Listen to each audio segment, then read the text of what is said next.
merci de m'accueillir. Alors aujourd'hui, on est dans le sud de la France. Mhm. Tu sais pourquoi je suis là. Donc, on est en train de terminer notre documentaire. C'est quoi le bonheur pour vous?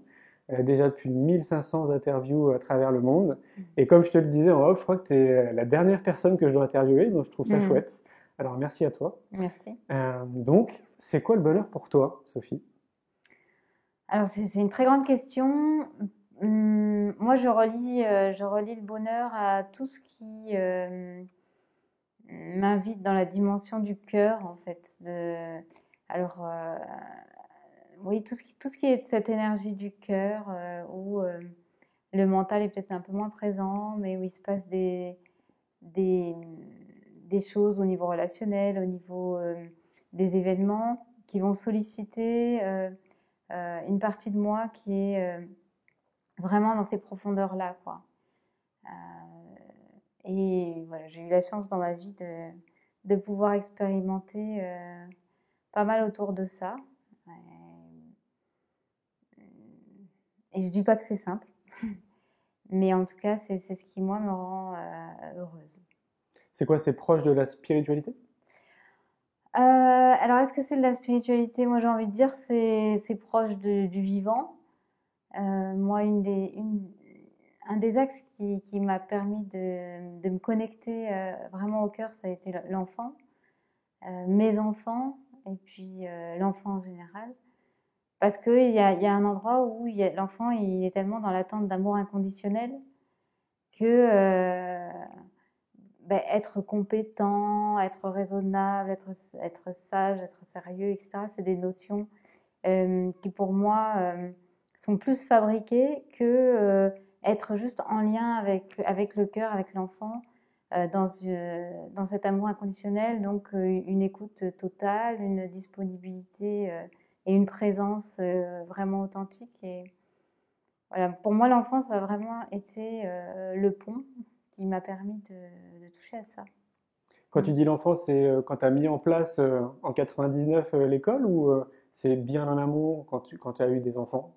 Alors, moi, quand j'étais déjà une petite fille, j'avais énormément d'attirance pour les bébés, à tel point que dès qu'il y avait un bébé qui était autour de moi, j'étais aimantée, quoi. Je ne pouvais pas résister du tout à cette présence et j'avais l'impression complètement de me fondre dans cette relation où je pouvais regarder un bébé pendant 1 heure sans bouger et en étant juste fascinée par sa présence. Et puis après, en grandissant, j'ai un petit peu perdu les occasions de passer du temps ou de peut-être distinguer ce qui est en moi, parce que étant moi-même enfant à un moment donné, puis après grandissant, étant adolescente, jeune adulte, etc., ce lien à l'enfant, il est devenu peut-être plus confus à un moment pour ressurgir sous la forme d'une vocation. Euh, à la fois parce que j'ai une expérience professionnelle qui m'a menée là, notamment l'accueil d'enfants à la ferme au départ, et ensuite très vite, hein, à 23 ans, parce que je suis devenue moi-même maman. Et en devenant maman, eh bien, j'ai retrouvé complètement cette intensité de lien avec l'enfant, où pour moi, j'avais vraiment à cœur de donner une réponse adaptée aux besoins de l'enfant et d'être le plus dans une forme d'absolu, en fait, en termes de relation avec l'enfant, quoi. Ça va au-delà ça ressemble à un chemin de vie, en fait, ce que tu me dis, quoi. C'était comme si Mm. très clairement tu devais faire ça, quoi. Oui, mais m'occuper de l'enfant, c'est là encore un chemin et un moyen pour aussi revenir vers moi parce que assez vite, je me suis rendu compte que si je voulais m'occuper des enfants euh, avec une vraie disponibilité, avec une vraie écoute, avec une vraie compréhension, il fallait que j'aille en moi aussi chercher mon enfant intérieur. Et ça m'a amené vraiment là encore dans des profondeurs, dans quelque chose de très essentiel, qui est pour moi l'essentiel de la vie, qui est une espèce d'origine, de source, de reconnexion avec ce que je suis vraiment et qui me permettrait à ce moment-là de me connecter aussi avec ce que l'autre est vraiment, et notamment l'enfant, parce que je travaille avec des enfants depuis 25 ans. Un petit moment. Ouais. Est-ce que tu penses que du coup, ils ont été un guide quelque part, peut-être pour toi? Absolument, Ouais. absolument, parce que euh, dans ma famille, on se questionnait beaucoup sur l'humain, dans toutes ses dimensions, sur l'histoire humaine, sur le devenir des humains, sur qu'est-ce qui motive leurs actes, etc. Et je me suis donc beaucoup intéressée à la culture, à l'écologie, aux sciences humanistes, etc. Mais j'avais l'impression d'être toujours dans la sphère justement des croyances, des conditionnements, des acquis culturels, et que finalement une génération épouse un peu le bagage de conditionnement de la génération précédente et qu'on se transmet ça avec ce qui crée une certaine forme de maladresse à l'égard de la vie. Et j'avais plutôt à cœur de retrouver qu'est-ce que ce serait un humain originel et qui sommes-nous au fond vraiment et comment est-ce qu'on pourrait se connecter à ça pour aussi aider à la transformation de nos sociétés. Et à travers l'enfant, bah, ça m'a beaucoup apporté sur ce terrain-là parce que l'enfant qui arrive comme ça au monde, bah, il est encore peu imprégné de la culture dans laquelle il grandit au départ. Et j'ai eu beaucoup de joie à observer l'enfant, comment est-ce qu'il s'y prend pour être au monde, pour découvrir le monde, pour se mettre en relation, pour écouter ses besoins et pour y répondre. Et du coup, ça m'a donné de l'espoir. Ça t'a Ouais. inspiré? Ouais, carrément. Tu... Ça m'a inspiré, ça m'a donné de l'espoir parce que à un moment donné, j'ai senti que euh, les maladresses que les êtres humains commettent sur cette terre et qui vont très loin, puisque aujourd'hui, on n'est encore pas capable de dire si les générations futures vont pouvoir survivre à tous les dégâts qu'on a causés. On n'est pas non plus en mesure de dire qu'on est capable d'éradiquer la violence qui fait que le plus grand prédateur de l'humain, c'est l'humain. Donc tout ça, ce sont des vraies questions extrêmement menaçantes, hein, quelque part. Et donc, mais en m'occupant d'enfants, j'ai nourri aussi la conviction que l'être humain est fondamentalement bienveillant, empathique, qu'il veut la paix, qu'il veut la protection, qu'il peut être dans le soin, mais que ce qui va le guider vers des actes destructeurs, c'est plutôt son histoire et tout ce qu'il va subir, notamment à travers la violence éducative ordinaire. La violence éducative. Oui. Qu'est-ce que tu entends par violence éducative?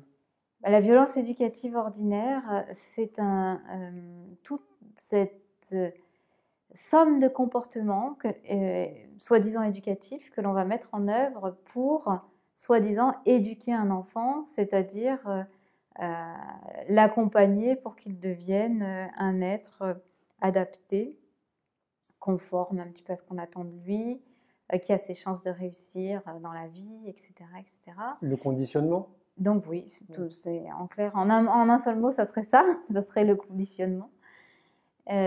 Sauf que plutôt que d'accompagner avec bienveillance, eh bien, dès le plus jeune âge, on va emmener l'enfant dans une certaine violence, c'est-à-dire quelque chose qui va aller à l'encontre de ses besoins fondamentaux. Et c'est très tôt que ça peut démarrer, puisque j'ai appris avec Frédéric Leboyer notamment que même la naissance peut être une violence, même la vie fétale parfois peut en être une. Il y a un homme que j'ai beaucoup lu qui s'appelle Arthur Janov qui a passé toute sa vie à étudier les séquelles, les conséquences laissées par cette période vie fétale, naissance, petite enfance. Et il a beaucoup étudié de cas sur que deviennent les comportements d'un humain qui a souffert pendant cette vie précoce. Et ensuite, cette violence éducative ordinaire, elle va se manifester vraiment par toute cette relation de domination sur l'enfant, parce que nous, les adultes, se positionnent comme des maîtres à penser, maîtres à faire, maîtres à être. Donc, pour que l'enfant obéisse à cette logique-là, eh bien, on va utiliser toutes sortes de réprimandes, de punitions, de cris, d'obligations, de récompenses, etc., etc. Et donc Que ce soit oui. du côté des enseignants ou du côté des parents finalement. Cette Oui, notion de dominance et d'être là pour dire c'est moi donc il faut m'écouter, oui, oui, oui, ça tout va des à deux fait. côtés, quoi. Tout à fait. C'est une très vieille histoire. Donc il y a certains historiens qui pensent que elle a 10 000 ans à peu près cette histoire-là, parce que on estime que peut-être chez les chasseurs-cueilleurs, il n'y avait pas cette dimension, que l'enfant était assez écouté dans ses besoins et dans une sorte de continuum naturel entre ses besoins et son environnement. Mais à partir du néolithique, de la sédentarisation et d'une sorte de stress et de pression qu'il y a eu autour de la propriété privée, des cultures, de réussir un élevage, une production, etc., l'enfant a été mis à contribution. Alors, il y a plusieurs facteurs. Il a été mis à contribution. En plus, les naissances se sont rapprochées.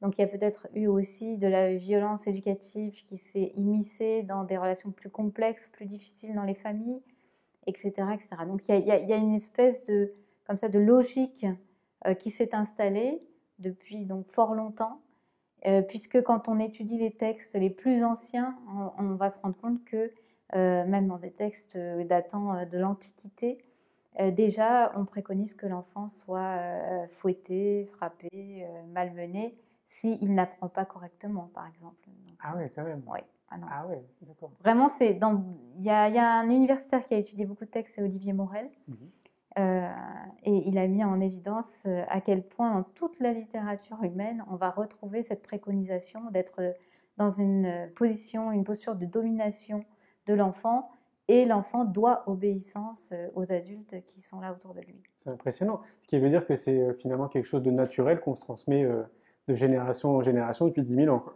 Absolument. D'accord. Et malgré le fait que ça a changé de forme, qu'il y a des pédagogies différentes peut-être qui sont nées, qu'il y a eu des penseurs, des chercheurs qui ont préconisé ceci ou cela, ce principe de domination de l'enfant, il est quand même assez constant dans toutes les civilisations. Mmh. Donc peut-être ceux qui échappent à cette logique, c'est certains peuples premiers qui sont restés très dans ce continuum de la nature, mais tous les peuples civilisés ont cette défaillance, pour moi, d'être maltraitant à l'égard de l'espèce à travers l'enfant. Tu penses qu'il y avait une certaine partie de la population ou des penseurs ou des philosophes, j'imagine quand même, qui essayaient d'amener les enfants à réfléchir sur cette question du bonheur? Alors oui, vraisemblablement oui, même c'est une question assez ancienne, parce qu'à un moment donné, mon père, il aimait beaucoup la philosophie. Bon, il en lit moins maintenant, mais quand il était jeune, il lisait pas mal de philosophie. Donc j'ai trouvé dans la bibliothèque familiale pas mal d'ouvrages de philosophie, et il m'a orienté sur Socrate, etc., parce que c'est quand même un grand admirateur de Socrate. Et déjà, ces questions-là émergeaient chez les philosophes, même à l'Antiquité.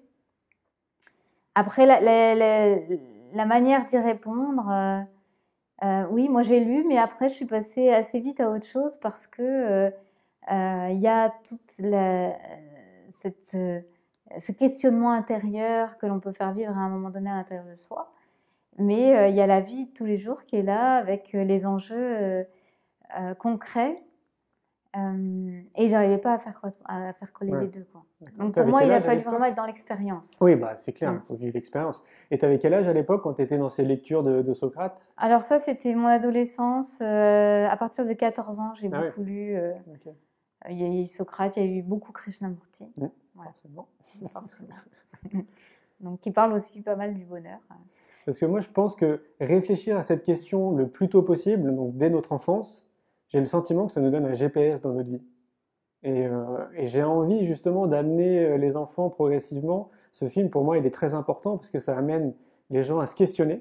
Tu sais qu'il y a une personne sur quatre qui me regarde dans les yeux et qui me dit, je ne sais pas ce que c'est le bonheur pour moi.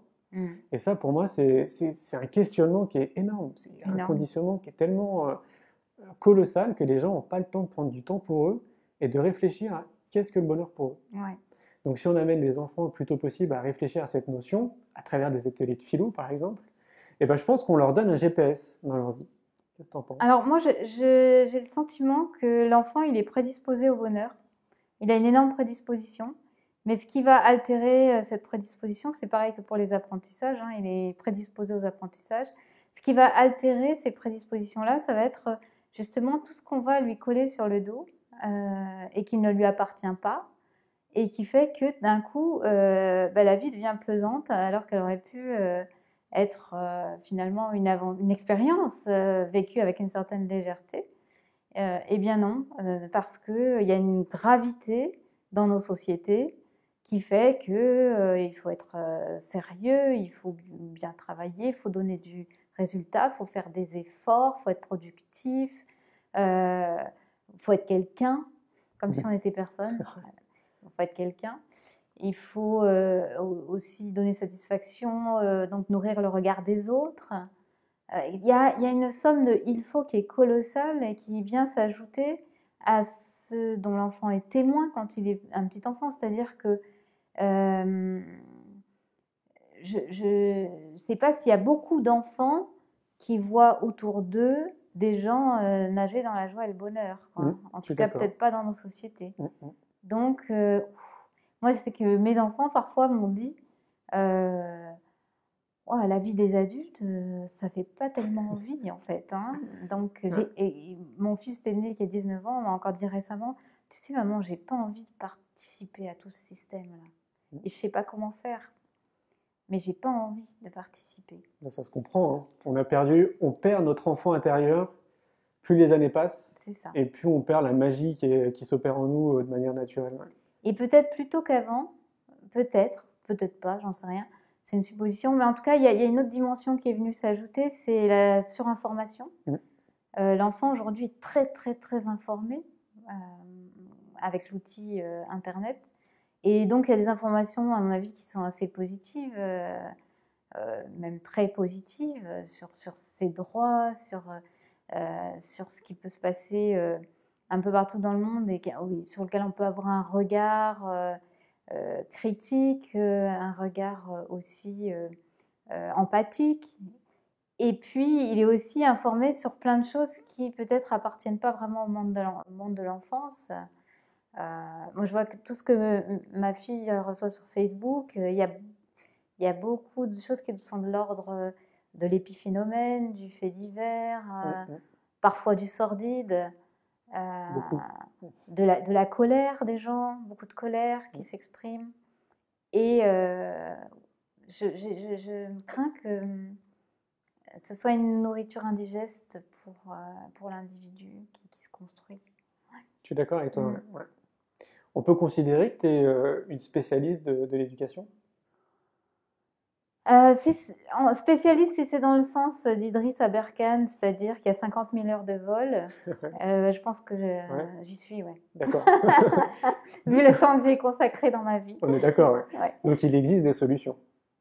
Donc, il existe des solutions. Alors, si c'est solution dans le sens, je vais vous donner la recette, petit 1, petit 2, petit 3, non. Je ne crois pas qu'il existe. Bon, peut-être que en suivant un manuel, on va être un peu moins destructeur. Mais qu'il existe. Enfin, plus j'ai justement d'expérience et de compétences, et plus j'ai l'impression que c'est un peu dans le dépouillement que les choses vont se montrer dans ce qu'elles ont de plus intéressant. Pour laisser vraiment émerger le vivant, quoi. Mm. C'est un peu comme si on a un jardin et puis on a l'impression qu'il faut vraiment tout maîtriser, enlever les mauvaises herbes, tailler, que tout soit impeccable et que c'est comme ça qu'on est performant. Et puis qu'à un moment donné, on arrête de lutter contre les forces de vie pour juste se mettre avec elles et que le résultat va être encore plus extraordinaire parce qu'il ne vient pas de nous finalement, il vient de la vie elle-même qui se manifeste d'une manière brillante comme elle sait le faire, quoi. On devrait être beaucoup dans l'observation, autant au niveau de la nature qu'au niveau des enfants, finalement. Ah oui, Absolument. Alors, oui, moi, le conseil que je pourrais donner aux personnes qui ont envie de s'occuper de l'enfant d'une manière compétente, c'est déjà de ne rien faire et d'être avec l'enfant juste dans l'observation de ce qu'il est, de comment il bouge, de comment il raisonne, de ce qu'il fait, de ce qui l'enthousiasme, voilà, et de l'accompagner dans ses élans. Oui. Tu crois que c'est possible dans notre société d'aujourd'hui? J'entends certains parents qui vont écouter l'interview et qui vont se dire, bah oui, mais bon, moi je rentre chez moi, il est 19h30, 20h, ma femme c'est pareil, j'arrive, moi, ce qui me facilite la tâche, et j'allume la télé et mon enfant il est tranquille, quoi. Et Ouais. ouais. Qu'est-ce qu'on peut leur dire à eux? Ben, déjà, ça me fait monter de l'empathie pour oui, cette maltraitance ordinaire finalement qu'on a généralisée aussi en adoptant des modes de vie qui sont pas très respectueux de nous-mêmes. Hier, je regardais une enquête justement parce que je suis en train de rechercher qu'est-ce que les indices d'une vie réussie, donc les indices de bonheur aussi on pourrait dire. Mhm. Et il y a eu une enquête qui a été faite par l'IFOP et le magazine Pèlerin là-dessus pour interroger les Françaises sur c'est quoi les critères d'une vie réussie. Et alors, c'est surprenant ce qui sort parce que ce qui sort, c'est plutôt des choses comme avoir du temps pour soi et du temps pour réaliser ce qu'on veut vraiment réaliser. Avoir une famille heureuse, avoir des amis, avoir alors, je ne sais plus exactement tous les points, mais c'est vrai que la réussite professionnelle et l'argent viennent au bout. Mais avant ça, il y a vraiment tout ce qui rendrait les gens le plus heureux, c'est vraiment euh, d'être en connexion, en fait, avec soi et avec les autres. C'est ça qui vient en premier, L'épanouissement personnel. l'épanouissement personnel. Tu penses que si on aurait posé la même question, on aurait fait la même étude un siècle en arrière, ça aurait été le même retour? Alors, c'est une bonne question parce que je me demande, évidemment, à partir de quel endroit de nous-mêmes on répond à cette question de c'est quoi une vie réussie. J'imagine il y a un siècle, quand il y avait 90% de paysans, que peut-être pour eux, réussir sa vie, c'est d'avoir des bonnes récoltes, une belle saison, des voisins aidants, une famille solide. Je pense quand même que cette question du lien, elle est assez universelle, en dépit des âges et des régions. Ouais. Il me semble. Hein. Mm. Ouais, c'est prouvé scientifiquement, ouais, parce que les gens accordent de l'importance aux scientifiques. Oui, On a prouvé que l'être humain a besoin du lien. C'est-à-dire ouais, que si on c'est le ça. coupe de lien, il n'est pas bien, et ça peut aller jusqu'à le décès, hein. Donc, C'est ça, ouais, c'est tout à fait. vraiment une des conditions sine qua non. Oui, c'est ça. Et qui colle complètement avec la théorie de l'attachement. Euh, qui explique à quel point nous naissons dans ce besoin de lien et que c'est vraiment une propriété très forte de notre espèce, Ouais.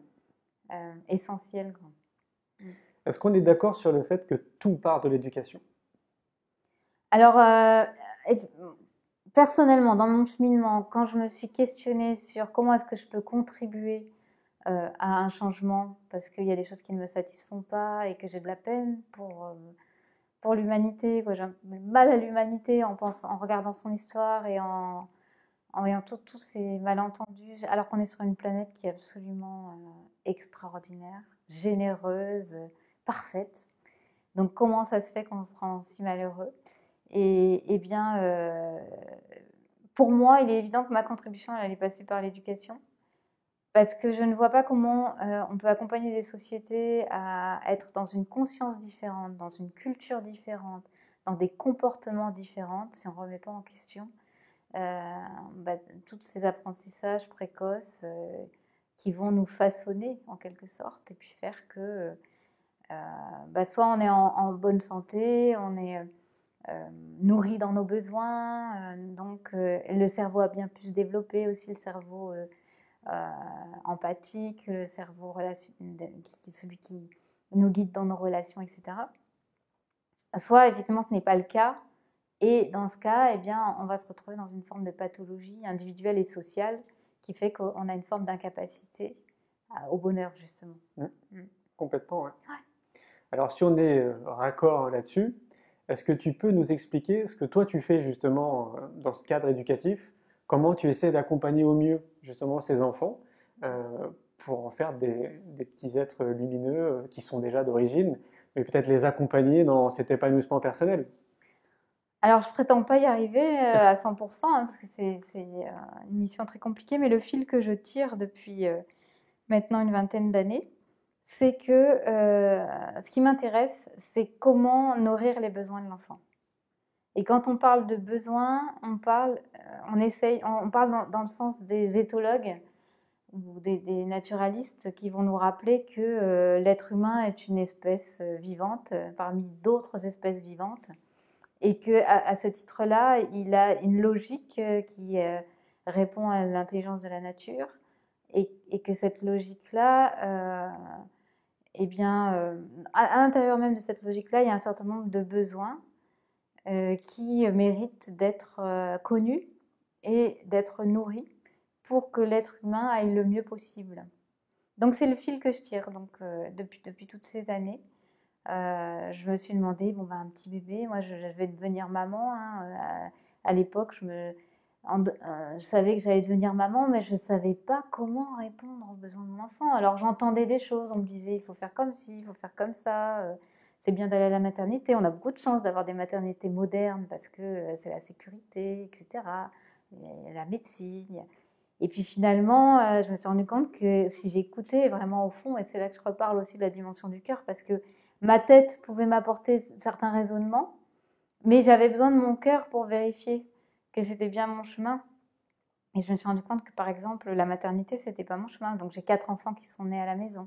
Parce que j'ai raisonné avec des personnes comme Frédéric Leboyer, comme Michel Audin, comme toutes ces personnes qui ont fait ce gros travail de regarder comment l'être humain naît, comment il est accueilli et comment on peut mettre vraiment de l'accueil et de la douceur dans cette naissance pour répondre aux besoins du nouveau-né et le mettre en sécurité, lui donner une empreinte qui soit positive sur le monde dès la naissance. Et après, en tirant ce fil-là, il y avait les besoins affectifs, les besoins de proximité, les besoins de sécurité. Comment je nourris un besoin de sécurité chez mon enfant? Alors, j'avais l'expérience africaine parce que mon papa a beaucoup travaillé en Afrique. J'ai voyagé en Afrique. Je voyais que toutes les sociétés africaines, partout, portent les bébés. Et quand la maman n'est pas là, c'est la grande sœur, c'est la grand-mère, c'est la voisine, c'est le grand frère, peu importe. Mais on porte le bébé. On vous le met d'office sur les genoux si vous êtes dans le bus. Et voilà, c'est normal, on ne demande pas, on met le bébé sur les genoux. Et du coup, je me suis dit, tiens, c'est quand même quelque chose, ça. D'autant plus que ces bébés-là sont très, très calmes. Puisqu'on faisait des réunions, il y avait 50 femmes, 30 bébés, on pouvait se parler. Du coup, ça m'a amené aussi sur ce besoin de proximité. Et voilà, je sentais que tout ça, c'était juste, ça résonnait juste pour moi. Et nourrir les besoins, ça a été vraiment mon chemin depuis l'origine. Je n'ai pas envie d'appliquer sur l'enfant une méthode ou une croyance ou une vision de l'éducation. Donc, ayant été nourrie aussi par la pensée de Krishnamurti, c'est une chose que j'ai retenue de Krishnamurti, c'est que le conditionnement n'est pas quelque chose qui peut épanouir vraiment l'humanité, dans le sens où il y a toujours des croyances et puis la contre-croyance, et puis ça crée de la séparation parce que du coup, on va se demander qui a raison et mettre peut-être du doute ou de la conviction ou du dogmatisme. Ça fait toute une tambouille comme ça qui est finalement qui nous éloigne de la réalité. Donc pour moi, la cause de l'enfance c'est une cause hyper sérieuse et j'ai pas envie de mettre sur le dos de l'enfant, de lui coller toutes mes croyances, ma culture, peut-être mes rébellions. Enfin, après, c'est difficile de savoir exactement quelle est l'origine de ce que l'on met en œuvre dans notre vie. Est-ce qu'on est en réaction ou est-ce qu'on est dans l'action? Est-ce qu'on est... voilà. Quelles sont les lunettes qu'on a sur le nez à un moment donné? Ouais. Quels sont les filtres? Donc, humilité et j'essaye en fait, ce que nous essayons de faire à la ferme des enfants, c'est peut-être de mettre un minimum de croyances dans nos actions pour être au plus juste, au plus près de ce qui se passe dans le présent. Donc, ce qu'on va travailler en priorité, ça va être beaucoup l'écoute, l'observation, la communication non violente, l'empathie. Voilà, toutes ces dimensions-là qui vont permettre à la relation d'être la plus fluide possible. Tout ce qu'il y a de plus naturel en nous, finalement. Et finalement, voilà, ça rejoint complètement la nature humaine, puisqu'on est vraiment prédisposé à cette empathie depuis notre... Enfin, c'est dans notre ADN, nature, dans notre ADN, on peut dire ça comme ça. Oui. Puis la preuve que ça marche, depuis 99, c'est ça, hein? Oui, depuis 99, on tire ce fil-là. Ça fait combien d'enfants? Donc, au tout début, à l'école, il y avait une quinzaine d'élèves. Et puis, aujourd'hui, ils sont un peu moins de 90. Ce qui veut dire qu'à la louche, tu as accompagné peut-être plus de 1000 enfants? Oh là oui, j'ai jamais compté, mais c'est vrai que c'est possible que ce soit de cet ordre-là, peut-être un peu moins. C'est parce qu'il y a des enfants aussi qui sont restés pendant des années avec nous. Ah oui, d'accord. Ils veulent plus repartir après. Et bah oui, pour certains, voilà, il y en a plusieurs qui ont fait toute leur scolarité à la ferme des enfants. Génial. Okay. Ouais. Jusqu'à 20, 25 ans? Alors là, l'aîné de ceux qui ont commencé à faire des enfants, ils ont 17-18 ans, là, les aînés. D'accord. Donc j'imagine qu'évidemment, tu es encadré de différents enseignants. C'est une équipe de combien de personnes? On est une quinzaine de personnes. Ouais. C'est des ex-éducation nationale qui sont venus avec toi, ou c'est des personnes qui ils se sont formés et puis se sont dit, moi, de toute façon, je veux tout de suite faire de l'alternatif parce que l'éducation traditionnelle ne me convient pas? Alors nous, à la ferme des enfants, on a tous les profils. Il y a vraiment ceux qui, effectivement, les repentis de l'éducation nationale, qui ont envie d'essayer autre chose et qui ont une expérience du coup intéressante parce qu'ils ont pu constater que le cadre de travail qui leur a été offert avant les mettait en difficulté quelque part. Donc voilà, il y a cette ouverture vers un accompagnement alternatif. Et puis, il y a toutes sortes de profils. Il y a des personnes qui viennent de l'artisanat, d'autres qui viennent de l'art, de la communication. D'accord. Ouais, c'est riche. Oui, c'est une biodiversité nécessaire, j'ai envie de dire, parce que comme ça, les enfants peuvent s'intéresser à divers parcours, à diverses formes d'approche dans la vie. Et, c'est ce qui est intéressant. C'est marrant parce que quand je t'écoute, il y a, de manière intuitive, j'ai l'impression qu'il y a une espèce de mimétisme de la nature. Même dans, ouais, c'est ça, hein. Même dans la création de l'école, quoi, au final, de ce que tu mets en place, quoi. Mais ça vient de ton papa. Alors, oui, alors mon père nous a énormément éveillés au miracle de la nature. C'est vrai que c'est quelqu'un qui est très très sensible à ça. Et l'autre chose qui m'a permis d'être proche de la nature, c'est d'avoir vécu dans la nature depuis que je suis née. Puisque je suis née, mes parents avaient déjà fait le retour à la terre et on a grandi dans une ferme isolée avec autour 600 hectares de bois, une rivière, une falaise qui descend sur la rivière de et on a passé notre enfance à descendre à la rivière pour se baigner l'été, à courir les bois en toute saison, à visiter les grottes, à rencontrer des animaux sauvages. C'est génial. Et voilà, dès qu'on n'était pas à l'école, on était à la ferme et beaucoup dehors, beaucoup dehors. Ouais, donc je sais pas, hein, peut-être que je me trompe, mais de manière intuitive, j'ai l'impression que dans ce que tu as mis en place, il y a une espèce de mimétisme de la nature dans cette notion d'observation. Tu parles de biodiversité. Voilà, c'est peut-être que je me trompe. Mais complètement. Ouais. Mais c'est-à-dire que c'est aussi tout notre propos quand je parlais d'aller chercher les besoins chez l'humain. C'est bien sûr complètement en phase avec la nature et son intelligence, si on peut appeler ça comme ça. Peut-être qu'intelligence, c'est un mot réducteur, mais en tout cas, ce monde fascinant de la nature, avec sa logique et sa beauté, pouvons-nous avoir le même regard sur nous-mêmes, en fait? Et en premier lieu sur les enfants, en cessant de vouloir les éduquer. C'est clair. Et comment on fait pour les adultes?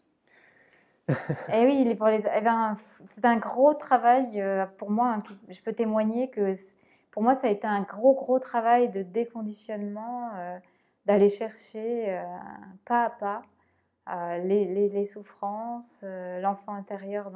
Rencontrer l'enfant intérieur pour que finalement il raconte un peu qu'est-ce qui s'est passé pour lui, qu'est-ce qu'il a mis de côté, à quoi il a renoncé, où est-ce qu'il est enfermé. de quoi il aurait eu besoin. Alors retrouver tout ça parce que souvent, il y a toute une partie de notre enfance dont on ne se rappelle plus. On dit souvent les années qui précèdent les 6 ans, les 6 premières années de la vie, souvent il y a peu de mémoire disponible. Et puis ensuite, on a déjà quelque part adhéré à un certain conditionnement, à la culture familiale, etc. Donc on n'est pas libre non plus complètement, même quand on a un enfant. Donc aller réinterroger cet enfant intérieur dans toutes ses dimensions et sa vérité, pour retrouver notre vérité. Ça me paraît très important. Il paraît que c'est le chemin d'une vie. Oui, je pense aussi, ouais, ouais. Puis quand on enlève une couche, il y en a une autre qui apparaît, peut-être encore plus épaisse. Pour moi, du coup, il y a un questionnement. En tout cas, c'est une question que je me pose depuis de nombreuses années. Moi, j'ai pas d'enfant, par choix, justement, parce que je trouve que c'est réellement responsable de se poser la question de faire des enfants. Et j'ai vraiment le sentiment qu'une majorité font des enfants de manière sociétale, justement, par le conditionnement, parce que c'est normal de faire des enfants. Bon, il y a un rythme aussi biologique, mais c'est quelque chose qui revient aussi. Et puis après, il y a toutes ces fausses raisons qui sont juste abjectes pour moi, parce que c'est une réussite, c'est ma réussite, parce que parfois dans les couples aussi, ils s'ennuient au bout d'un moment, puis ça ramène un peu de nouveauté et de fraîcheur dans le couple. Et pour moi, c'est tellement important de réfléchir avant, tu vois, cette notion de développement personnel. Pour beaucoup, ça arrive à partir de 50 ans, parce qu'ils en ont marre de leur activité perso, enfin professionnelle, ils se sont occupés de leurs enfants, et maintenant ils veulent s'occuper d'eux. Et donc je me dis, mais il faudrait quand même faire prendre conscience peut-être aux gens qu'il faut réfléchir. Est-ce que toi déjà tu es OK? Est-ce que tu es bien avec toi? Est-ce que tu es bien dans ton propre épanouissement avant de vouloir faire des enfants? Moi, je trouve que c'est très sage de s'évaluer en tant que parent potentiel avant de mettre des enfants au monde. Moi, j'ai pas du tout été capable de faire ça parce que j'étais complètement emportée par le vivant, en fait, hein, d'avoir un enfant parce que c'est dans une sorte de flot où j'ai pas du tout eu le recul que tu décris là. Euh, et en même temps, accueillir un enfant à ses côtés, c'est aussi, pour moi, accueillir quelque part, oui, la vie. Accueillir la vie avec tous ses enseignements et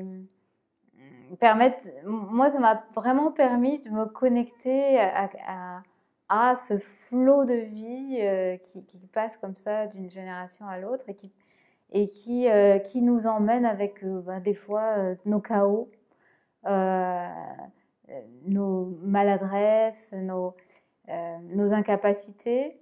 Mais je fais confiance au fond à ce qui peut être résilient à la fois chez moi et chez l'enfant, chez l'autre.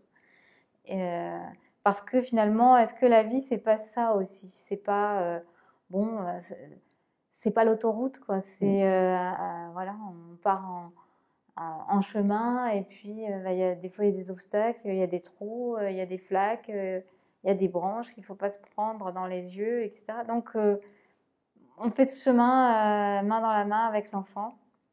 Voilà. Moi, je pars du principe que si l'enfant arrive, c'est qu'il avait aussi envie de naître. Oui, je suis d'accord avec ça aussi. Ouais. Du coup, est-ce qu'il ne faudrait pas créer des écoles pour les parents et des écoles pour les enseignants? Alors, assurément, donc nous, à Mot Début, on fait pas mal de formations pour les parents, pour les enseignants. Donc, il y a un accompagnement qui peut se faire dans ce domaine-là aussi. Et ça me semble vraiment nécessaire. Et à chaque fois, j'ai vraiment chaud au cœur de voir que justement, il y a des jeunes adultes qui viennent avant d'avoir des enfants pour se renseigner, qui sont conscients de leur handicap en quelque sorte, que nous avons tous en tant qu'une société malade, j'ai envie de dire, pour le dire clairement, et qui font la démarche de s'interroger sur leur propre comportement, sur leur état d'être avant d'accueillir un enfant. Ah, c'est rassurant d'entendre ça. Oui, et ça fait vraiment plaisir. Génial. La dernière fois, dans mon stage, j'avais un jeune homme de 20 ans. Voilà, je lui ai dit, wow, c'est chouette que tu sois là. Tu as le sentiment qu'ils sont de plus en plus nombreux? Oui, oui. Il y a de plus en plus de jeunes qui viennent se questionner sur comment on accompagne un enfant, en fait. Parce qu'il y en a beaucoup qui prennent conscience aussi de leurs propres blessures. et qui n'ont pas envie de reproduire. Oui, ce qui est un peu logique, quoi. Mm. Il n'y a pas un mode d'emploi, hein. C'est ça. Ouais, ça serait trop simple. C'est ça. Mais si j'étais ministre, je trouverais ça utile qu'il y ait pendant une année, par exemple, pour les citoyens, les jeunes citoyens, une interrogation et un travail sur soi, justement, qui pourrait nous préparer à être parents. Je pense qu'on ferait beaucoup d'économies, finalement. Tu prêches un convaincu, hein. C'est une très bonne transition parce que je me disais, qu'est-ce qu'on pourrait faire? On en parlait avant l'interview pour améliorer justement ce système éducatif qu'on appelle traditionnel ou national. Est-ce que tu as des idées? Ce que je constate pour l'instant, c'est que ça vient beaucoup de démarches individuelles, donc de personnes qui prennent conscience qu'il faut faire autrement avec les enfants, qu'il y a de la violence éducative ordinaire, que l'éducation nationale telle qu'elle est aujourd'hui participe à cette violence malgré elle, parce que je sais que dans les nouveaux programmes, il y a 7 ou 8 fois le mot bienveillance, donc je vois bien que c'est un mot qui résonne pour beaucoup de gens, même pour ceux qui écrivent ce type de texte, mais de là à le mettre en œuvre, il y a une difficulté encore avec ça. Donc, qu'est-ce qui va faire basculer les choses? Je ne suis pas sûre que ça vienne d'une institution, le changement. Pour l'instant, en tout cas, je constate que ça vient plutôt des individus et que c'est eux qui vont être amenés à transformer les choses depuis la base.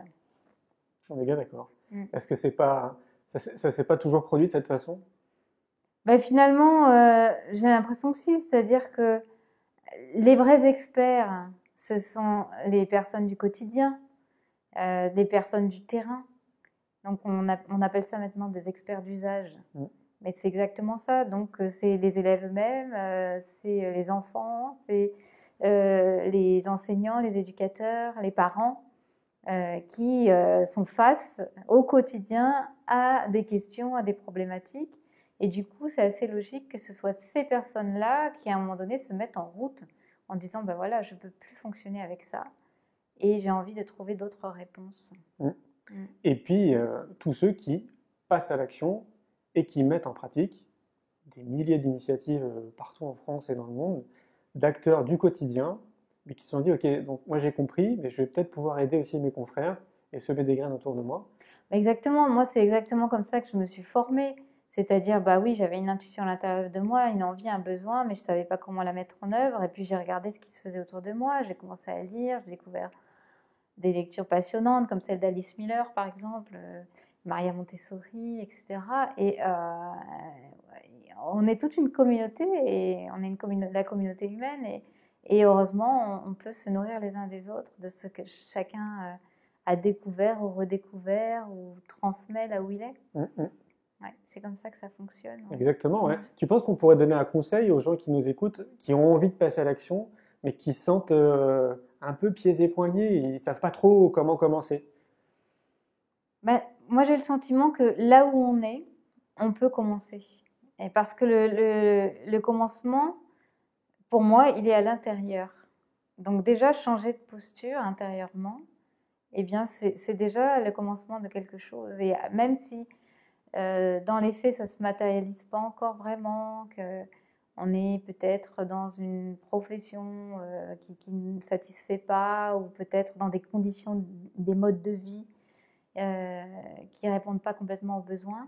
Déjà, rien intérieurement, en nourrissant vraiment ce désir de faire autrement, il y a déjà moyen de se mettre à l'œuvre et de se sentir de la satisfaction avec ça.